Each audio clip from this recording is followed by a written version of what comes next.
আসসালামু আলাইকুম। আজকে আমরা ঢাকার উদ্দেশ্যে রওনা হয়েছি আর ঢাকা পৌঁছে গেছি আলহামদুলিল্লাহ।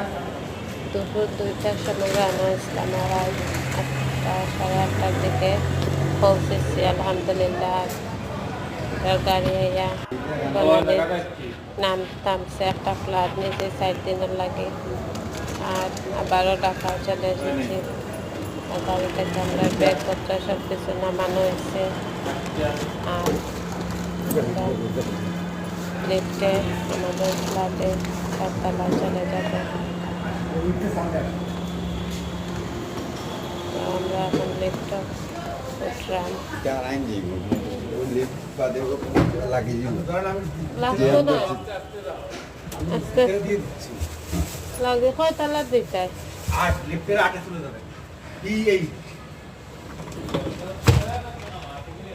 ফ্ল্যাটে চাবি পাইলেছে।